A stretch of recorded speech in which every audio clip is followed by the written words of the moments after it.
Hello दोस्तों, स्वागत है एक और वीडियो में। आज हम लोग संविधान के प्रस्तावना के बारे में देखेंगे। यह एक महत्वपूर्ण चैप्टर है। यहाँ से लगभग हर एक एग्जाम में क्वेश्चन आते रहते हैं, इसलिए हम लोग इसको अच्छे से देखेंगे।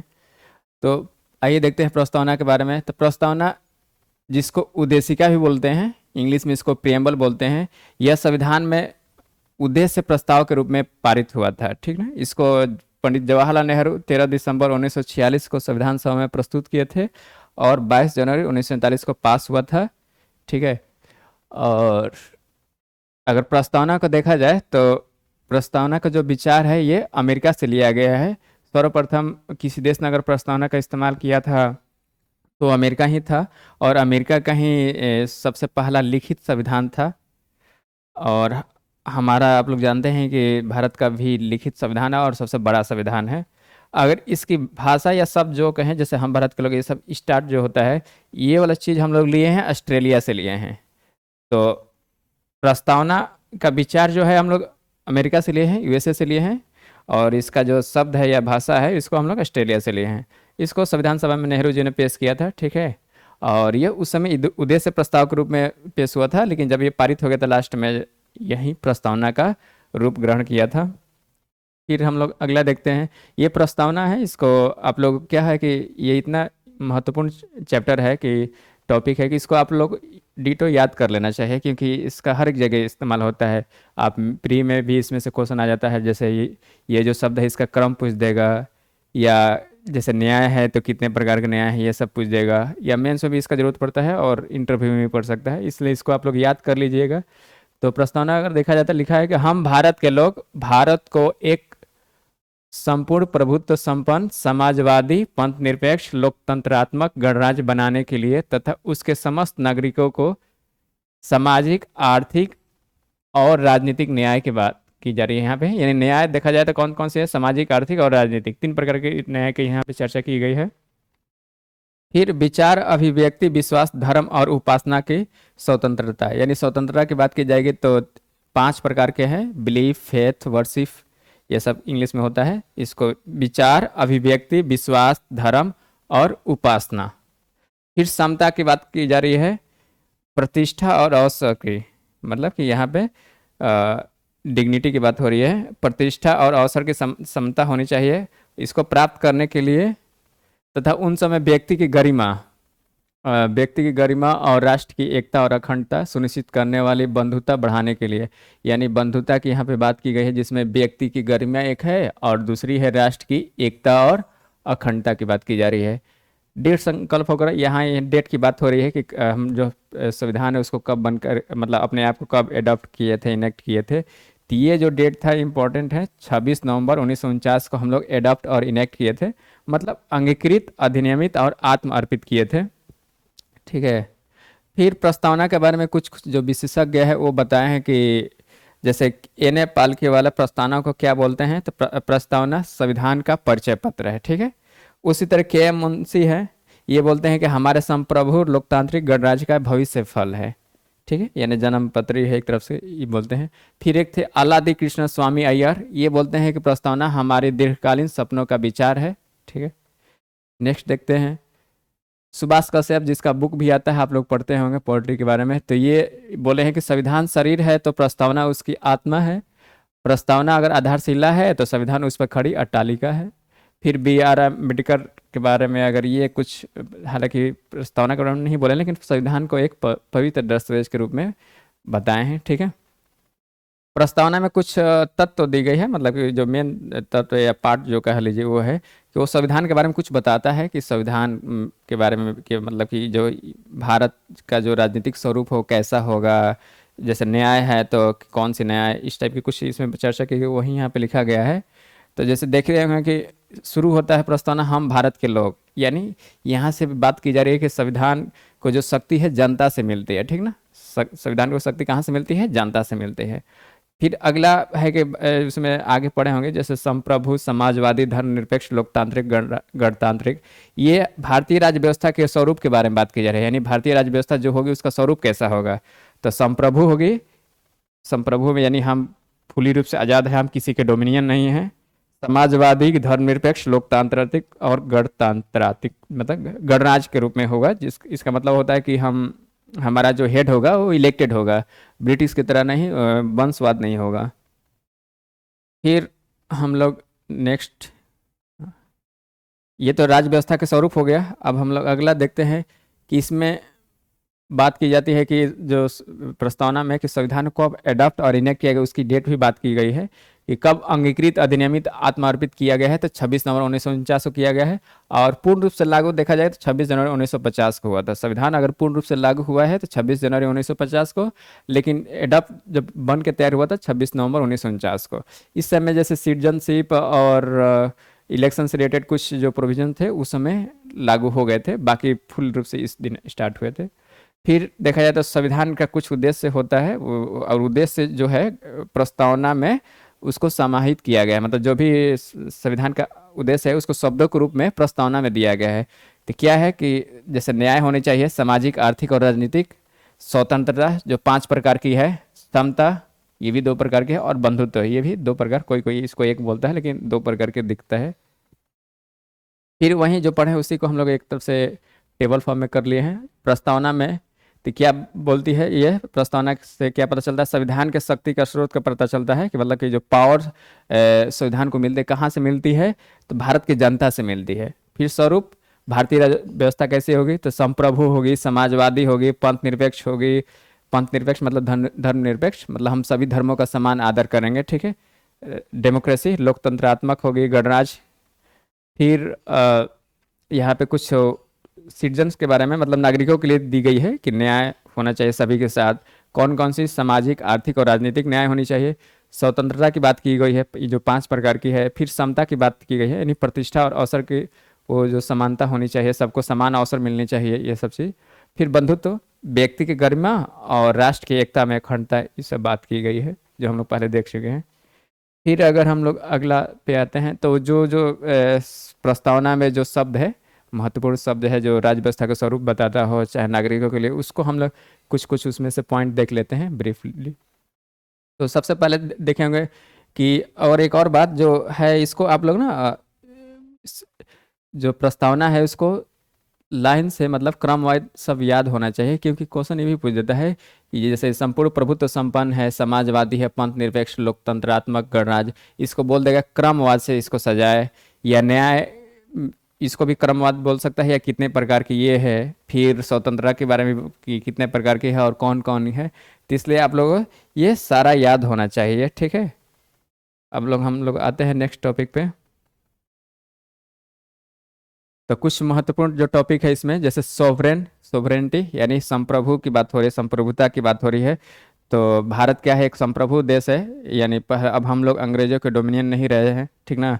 हम इंटरनली और एक्सटर्नली रूप से क्या है, आज़ाद हो चुके हैं। बाहरी रूप से जो भी डिसीजन लेना होगा, जैसे कोई संधि करना हो, समझौता करना, हम लोग अपना देखेंगे उसमें फ़ायदा है कि नुकसान है। हमारी विदेश नीति स्वतंत्र रहेगी, हम किसी के दबाव में आके अपना फैसला नहीं करेंगे। ये एक्सटर्नल सॉवरेनिटी की बात होती है, मतलब कि संप्रभुता की बात हो रही है। फिर इंटरनली भी होती है, कुछ कुछ ऑर्गेनाइजेशन होती है जो नॉन स्टेट एक्टर के रूप में होती है। जैसे आप देखेंगे खाप पंचायत कभी कभी अपना डिसीजन बोलता है कि ये हमारा, वो एक तरफ से नहीं होता कि कोई धार्मिक संगठन होता है, ये लोग फतवा जारी टाइप के, चाहे ये भी अपना कुछ ऑर्डर जारी करते हैं। तो स्टेट के पास वो नहीं है कि मानना है, फाइनली स्टेट संप्रभु होता है, ठीक ना। मतलब कि पूरा जो हमारा देश है वो संप्रभु है, वो किसी इंटरनली चाहे एक्सटर्नली रूप से किसी के प्रेशर में आके अपना डिसीजन नहीं लेगी, ठीक ना। वो अपना डिसीजन लेने के लिए फुली इंडिपेंडेंस है, हम लोग फुली आज़ाद है। और जब पॉलिटिकल साइंस आप लोग पढ़ते होंगे तो उसमें हॉब्स भी बोलते हैं कि राज ही जो है फाइनल सुप्रीम है, जो राज्य है वो फाइनली सुप्रीम होता है। यहाँ राज्य का मतलब देश से बात की जा रही है, ठीक है। फिर नॉन स्टेट एक्टर मतलब जो ये सब हो गए ऑर्गेनाइजेशन, ये एनजीओ हो गए। हालांकि अगर इसमें सोवरेंटी में देखिएगा तो अगर हम लोग कोई भी एग्रीमेंट करते हैं, जैसे मान लीजिए WTO या यूनाइटेड नेशन के साथ कोई कुछ भी एग्रीमेंट होता है, तो जब भी हम लोग समझौता करते हैं तो हमारे संप्रभुता कुछ ना कुछ तो वो होती है, मतलब कि समझौता तो होती है, कुछ ना कुछ वो उस पर असर पड़ता है। लेकिन हम लोग थियोरेटिकली बोलेंगे कि हम लोग संप्रभु है। हालांकि रियलिटी में देखा जाए, जैसे मान लीजिए कि WTO है, ट्रेड से रिलेटेड वो एक ऑर्गेनाइजेशन है, सब्सिडी से रिलेटेड जो कुछ होता है, हम लोग किसानों को सब्सिडी देते हैं तो WTO आती है, बोलती है कि नहीं, आप किसानों को इतना सब्सिडी नहीं दे सकते हैं। तो ये सब चीज़ में थोड़ा सा हमारी संप्रभुता के साथ समझौता करना पड़ता है, लेकिन फाइनली हम लोग बोलेंगे यही कि सॉवरेन हैं, हम लोग संप्रभु हैं। फिर अगला इसमें टॉपिक पॉइंट है सोशलिस्ट, जिसको समाजवादी बोलते हैं, ठीक ना। तो इंडिया, ये हालांकि ओरिजिनल संविधान में नहीं था, इसको 42वां संविधान संशोधन के द्वारा इसको इसमें डाला गया है, 76 में इसको ऐड किया गया था इंदिरा गांधी के समय पे, ठीक ना। तो हमारा जो समाजवादी व्यवस्था है वो गांधीयन है, ठीक ना, मतलब कि जैसे साम्यवादी समाजवाद नहीं है, यहाँ पे क्या है, लोकतंत्रात्मक मतलब डेमोक्रेटिक सोशलिस्ट सोशलिज्म यहाँ पे है, लोकतांत्रिक समाजवाद है। और एक तरफ से गांधीवाद की बात की यहाँ पे, मतलब गांधीयन जो विचारधारा उससे रिलेटेड हमारा जो समाजवाद है, हमारा साम्यवादी नहीं है। समाजवाद को अगर देखेंगे तो इसका जो झलक मिलता है, मतलब इसका अगर डिटेल से व्याख्या, तो आप लोग DPSP जब पढ़ेंगे तो उसमें आता है 38 39 में। 39 में बोला जाता है समान कार्य के लिए समान वेतन, चाहे महिला और पुरुष के साथ वो जो होता है आपस में भेदभाव नहीं होना चाहिए जो कार्य से रिलेटेड होता है। जनरली आप लोग देखते होंगे कि सेम काम अगर जैसे अगर पुरुष मजदूर बन के काम करता है तो उसको पैसा थोड़ा ज़्यादा मिलता है, लेकिन वहीं अगर महिला या बच्चे काम करते हैं तो उसको थोड़ा सा कम पैसा दिया जाता है, तो उससे रिलेटेड है। और DPSP के थ्रू क्या बोला गया है, सोशियो इकोनॉमिक जस्टिस के बारे में बात हो रही है, ठीक ना। समाजवाद में वहीं समानता की बात होती है जनरली। और भारतीय जो समाजवाद है गांधीवादी पे आश्रित है, मतलब गांधीवादी विचारधारा से प्रेरित है। और बाद में हम लोग का वो जो है ना देखेंगे 1991 में LPG आया था, मतलब कि हमारा जो समाजवाद है अगर उसको देखेंगे तो सॉरी, अर्थव्यवस्था अगर हमारा है मिश्रित अर्थव्यवस्था है हमारा, जो वेस्टर्न चाहे और जैसे चाइना और क्यूबा जैसे कुछ और भी जो देश है उससे रिलेटेड नहीं है कि पूरा साम्यवादी की तरह है, सब कुछ स्टेट में स्टेट से कंट्रोल है, जैसे रसिया चाहे और जैसे देश में देखेंगे हमारा कुछ क्या है कि प्राइवेट सेक्टर भी है और पब्लिक सेक्टर भी है, तो मिश्रित अर्थव्यवस्था यहाँ पे है, ठीक है। और LPG जब से आया थोड़ा सा समाजवादी का वो जो है वैल्यू थोड़ा सा और कम हुआ है, प्राइवेटाइजेशन का थोड़ा सा वैल्यू ज़्यादा दिया गया है। आजकल के जो सरकार है वो भी थोड़ा सा प्राइवेट पे ज़्यादा फोकस कर रही है, लेकिन हमारा वो क्या है जो प्रस्तावना है ये बताता है कि समाजवादी हमारा स्वरूप है। राज्य व्यवस्था की बात यहाँ पे हो रही है। अगला पॉइंट है जो सेकुलर है, ये भी स्टार्टिंग में प्रस्तावना में नहीं था, इसको बाद में ऐड किया गया है 42वां संविधान संशोधन के द्वारा, ठीक है।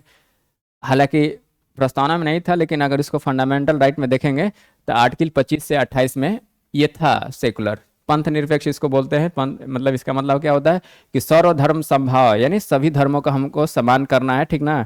स्टेट का कोई अपना धर्म नहीं होगा, हम लोग किसी मतलब धर्म के साथ भेदभाव नहीं करेंगे, सभी धर्मों को समान देंगे महत्व। और हालांकि अगर धार्मिक मामले में कुछ अगर ज़्यादा अगर वो हो रही है अनैतिक हो रही है तो उसमें हम लोग पॉजिटिव इंटरफेयर भी करते हैं, ये इंडियन वर्जन है।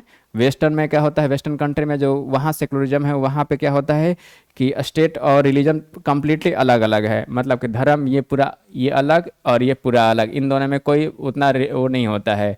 लेकिन यहाँ पे क्या होता है कि भारत में देखा जाए जो भारतीय इसका स्वरूप है, थोड़ा सा हम लोग पॉजिटिव इंटरफेयर करते हैं, ठीक ना। कुछ रिलीजन में कुछ जब भी पड़ता है तो हम लोग उसको हेल्प भी करते हैं, और कुछ गलत होता है तो उस पर इंटरफेयर भी करते हैं।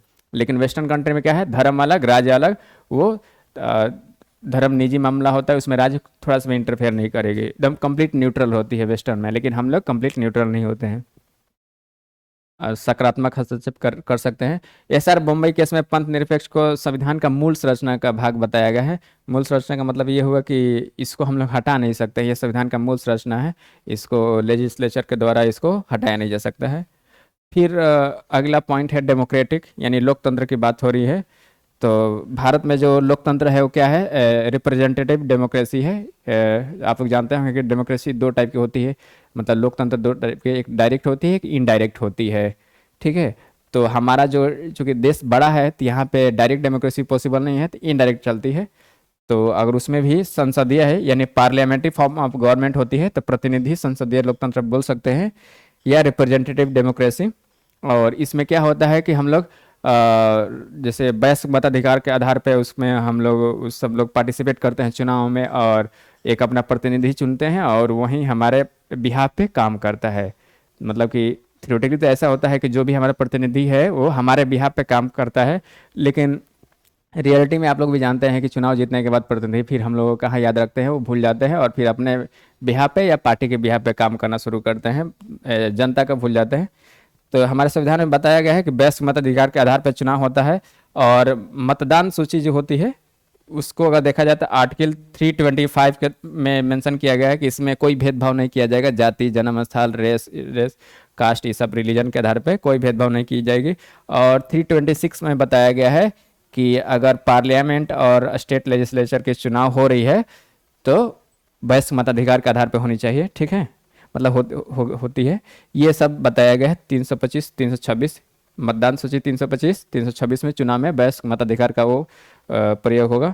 और यहाँ पे अगर देखा जाए तो इंडिया में एक पॉजिटिव चीज़ ये है कि जब हमारा ये संविधान बन के तैयार हुआ, जब देश आज़ाद हुआ, तो मताधिकार जो है मतलब महिला और पुरुषों को समान रूप से दे दिए गए एक ही स्ट्रोक में, ठीक ना। वहीं अगर अमेरिका का देखिएगा तो शुरू में वहाँ पे अश्वेत और महिलाओं को वोटिंग राइट नहीं था, वोटिंग राइट महिलाओं को देने में अमेरिका को 140 साल लग गया, ठीक है। तो इस मामले में हम लोग का देश कुछ अच्छा है।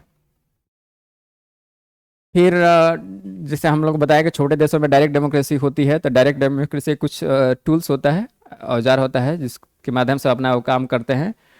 उस डायरेक्ट डेमोक्रेसी में क्या होता है कि वो एक तरफ से रियलिटी में एकदम जनता का शासन होता है। अगर वो मान लीजिए हमारा प्रतिनिधि काम नहीं कर रहा है इंडिया में, तो हम क्या करेंगे, 5 साल तक वेट करेंगे, 5 साल के बाद चुनाव होगा तभी उसको हटा पाएंगे। लेकिन जहाँ डायरेक्ट डेमोक्रेसी है जैसे सिंगापुर या छोटे छोटे देशों में, तो सिंगापुर या स्विट्जरलैंड में ऐसे ही कुछ है, एक बार कंफर्म करना पड़ेगा। तो ये वहाँ पे रिकॉल जैसे सिस्टम है। रिकॉल का मतलब कि अगर प्रतिनिधि आपका काम नहीं कर रहा है तो उसको आप वापस बुला सकते हैं। अगर कोई काम जैसे कोई बिल है या कोई मैटर है जैसे लग रहा है कि आपको ये काम होना चाहिए, तो वहाँ पे जनता भी इनिशिएट कर सकती है उस काम या बिल को लाने के लिए। जैसे मान लीजिए पर्यावरण से रिलेटेड है, चाहे और भी एजुकेशन से रिलेटेड कुछ मैटर है, जो भी है, अगर पब्लिक को लग रहा है कि नहीं ये कानून बनना चाहिए तो वहाँ जनता बिल को इनिशिएट कर सकते हैं। लेकिन इंडिया में ऐसा नहीं होता है। हालांकि अगर देखेंगे तो जब अन्ना हजारे आंदोलन हुआ था तो वो आया था एक बार, वो लोकपाल बिल टाइप के कुछ, लेकिन वो पब्लिक प्रेशर के द्वारा आया था, उसको प्रेशर ग्रुप में ही काउंट कर सकते हैं, इनिशिएटिव के रूप में काउंट नहीं कर सकते हैं। तो ये इनिशिएटिव पहल होता है, ये एक डायरेक्ट डेमोक्रेसी की टूल है। रिकॉल भी है। फिर प्लेबिसाइड होता है। प्लेबिसाइड मतलब कि जनमत संग्रह। अगर टेरिटोरियल डिस्प्यूट हो रहा है, मतलब कि क्षेत्र विवाद है, तो किसी पर्टिकुलर एरिया को अगर इस देश में रहना है कि उस देश में रहना है, तो उसके लिए प्लेबिसाइड किया जाता है, ठीक ना। प्लेबिसाइड और रेफरेंडम दोनों में पब्लिक का ओपिनियन लिया जाता है, लेकिन प्लेबिसाइड सिर्फ टेरिटरी के बारे में, मतलब जो क्षेत्र है उसके बारे में बात होती है। रेफरेंडम में कोई नॉर्मल बिल से रिलेटेड भी हो जाएगा कि ये बिल आना चाहिए कि नहीं उसके बारे में, या ये काम होना चाहिए कि नहीं, उसके लिए रेफरेंडम होता है। प्लेबिसाइड में क्या होता है, जनमत संग्रह, मतलब को जमीन से रिलेटेड होता है कि ये जो भूखंड है हमारे देश में रहना चाहिए या हमारे देश से बाहर जाना चाहिए, वहाँ के जनता से पूछा जाता है। दोनों में ओपिनियन लिया जाता है, और ये प्रतिनिधि को वापस बुलाने के लिए और ये बिल इनिशिएट करने के लिए ये होता है। और ये डायरेक्ट डेमोक्रेसी होता है, ठीक ना।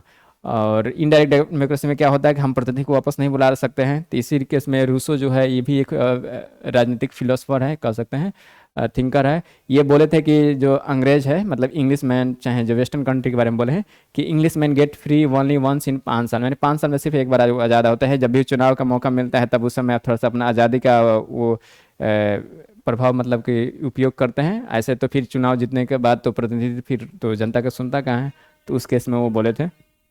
फिर एक अगला है रिपब्लिक, यानी गणतंत्र की बात हो रही है, गणराज्य की बात हो रही है। तो गणतंत्र और गण का मतलब ये होता है कि हमारा जो अगर हेड है, देश का हेड है, वो अगर इलेक्शन के थ्रू आ रहा है, वंशवाद के थ्रू नहीं, इलेक्शन के थ्रू आ रहा है, जो चुनाव के जरिए आ रहा है, तो उसको हम लोग गणतंत्र बोलेंगे।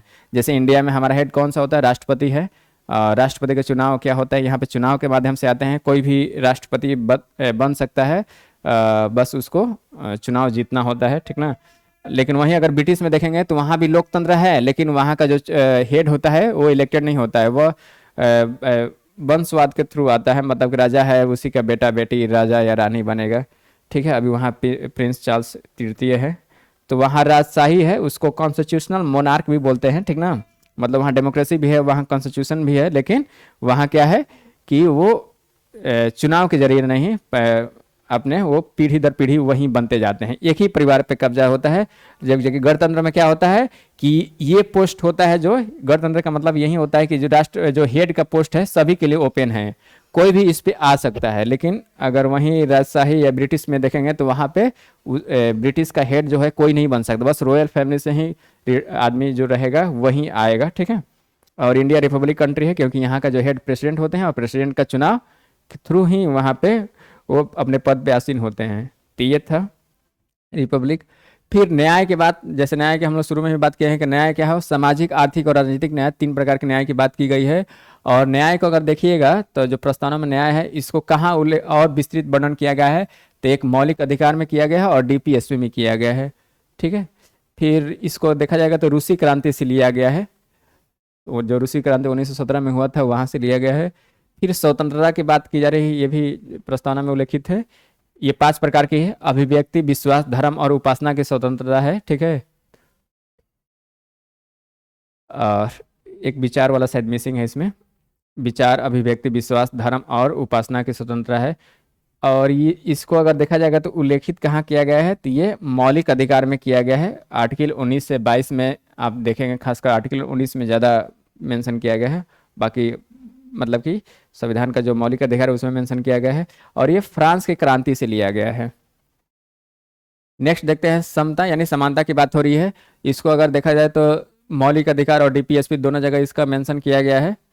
मौलिक अधिकार में देखेंगे तो 14 से 18 ये सब समानता की बात हो रही है। 14, 15, 16, 17, जैसे 17 है जो अनटचेबल से रिलेटेड है, फिर 18 है टाइटल से रिलेटेड है। ये भी फ्रांस की क्रांति से लिया गया है, ठीक ना। और डीपीएसपी में अगर देखेंगे तो आर्टिकल 39 ये मेंशन करता है सामान्य कार्य के लिए समान वेतन, यानी ये समता की बात कर रहा है। फिर बंधुत्व मौलिक कर्तव्य में मेंशन किया गया है, बंधुत्व को फ्रैटर्निटी बोलते हैं, ठीक ना, ये मौलिक कर्तव्य में। और इसका आर्टिकल क्या है, आर्टिकल 51 है, ठीक है। और तो इसमें क्या क्या है, तो व्यक्ति का सम्मान या व्यक्ति की गरिमा कह सकते हैं, देश की एकता में अखंडता, ये सब इसमें बात की गई है, ठीक है। और ये फ्रांस से लिया गया है, ठीक है, फ्रैटर्निटी भी फ्रांस से लिया गया है।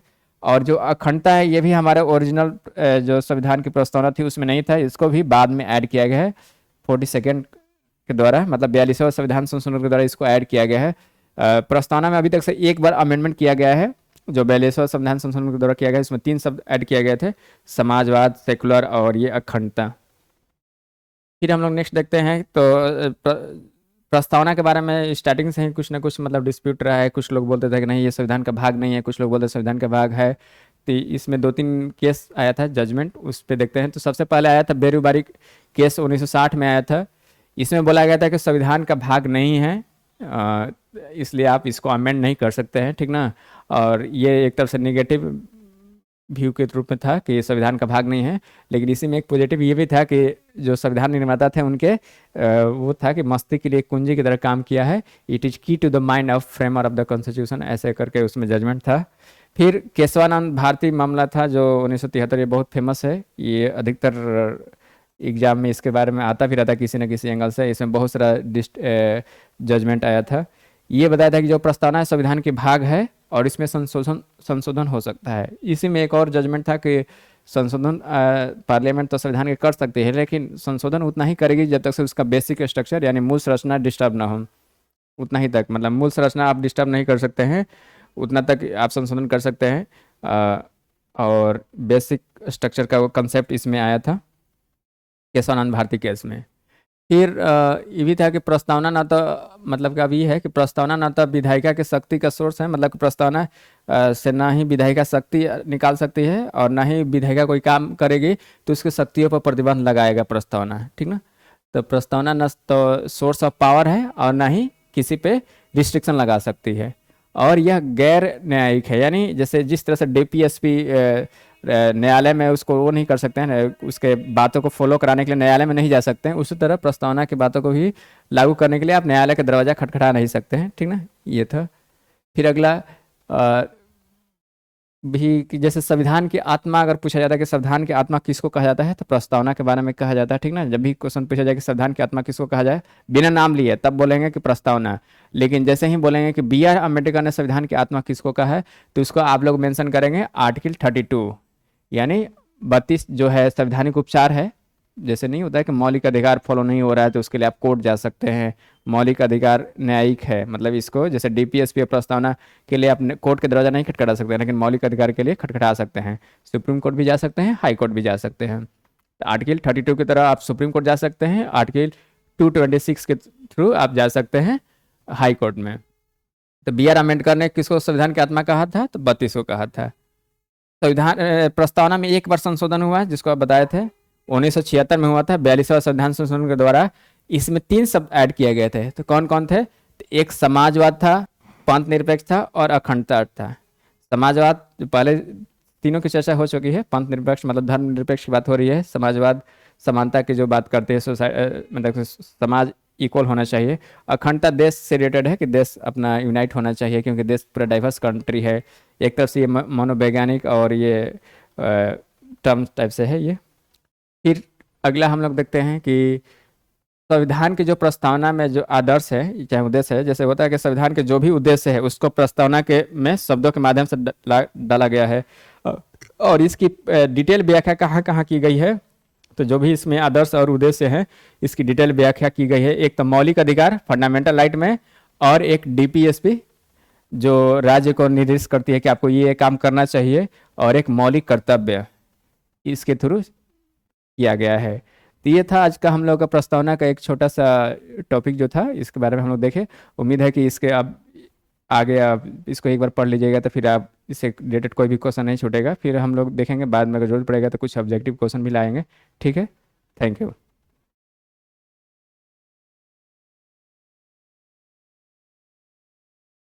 स्टॉप करिए।